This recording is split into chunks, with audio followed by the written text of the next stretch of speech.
Finally, install gear indicator in Kawasaki Ninja 300 ABS. This is a plug and play product. You can buy it from AliExpress. ये gear indicator socket है, ये gear indicator display है।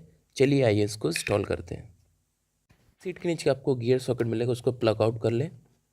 सो double side tape से मैंने gear indicator mount कर दिया है। इसके अंदर फेयरिंग के अंदर से मैंने वायरिंग इंस्टॉल कर दी है।